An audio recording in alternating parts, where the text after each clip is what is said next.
కోనరావుపేట మండలం నాగరం గ్రామంలో నిన్నటి రోజున కాషాయ జెండాను తొలగించడం అమానుషం.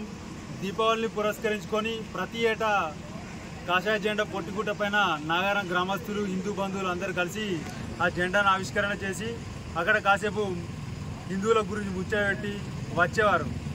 అట్లాంటిది నిన్న కావాలని అఫ్సానా గారు కావాలని దీపావళిని పురస్కరించుకొని జెండాను తీసేయాలని చెప్పి ఆదేశాలు జారీ చేయడం జరిగింది.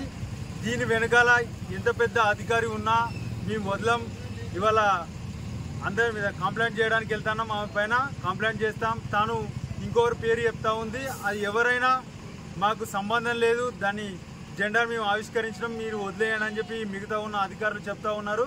అట్లా ఏం లేదు. నిన్న పండుగ రోజు జెండాను తీసేసి ఇలా తూతూ మంత్రంగా మళ్ళీ తిరిగి పెట్టడానికి కూడా మాకు నమ్మశక్యంగా లేదు. ఎందుకంటే కోనరావుపేట మండలంలోనే ఇవన్నీ జరుగుతూ ఉన్నాయి.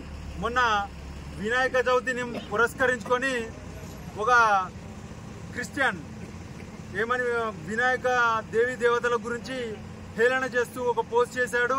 మేము వెంటనే తనను రిమాండ్ చేయాలని డిమాండ్ చేసినా కూడా మామూలు కేసు పెట్టి వదిలేయడం జరిగింది. ఈరోజు అఫ్సానా బేగంను వెంటనే విధుల నుంచి తొలగించి తక్షణంగా ఆమెను వెంటనే విధుల నుంచి తొలగించేసి ఉన్నతాధికారులు ఇంకా ఎవరైనా ఆమెకు హుకుం జారీ చేసింది ఎవరైనా వారిని వదిలిపెట్టి పోయేది లేదు. ఖచ్చితంగా ఆమె ఎవరెవరు పేరు చెప్తే వాళ్ళందరి మీద యాక్షన్ తీసుకొని ఈమెనైతే ముందుగా ఈమెను సస్పెండ్ చేయాలని చెప్పి హిందూ సంఘాల అందరి తరఫున నాగారం గ్రామస్తుల తరఫున డిమాండ్ చేస్తూ ఉన్నాం. పత్రికా ముఖంగా హిందూ ఐక్యత, హిందూ ఐక్యత.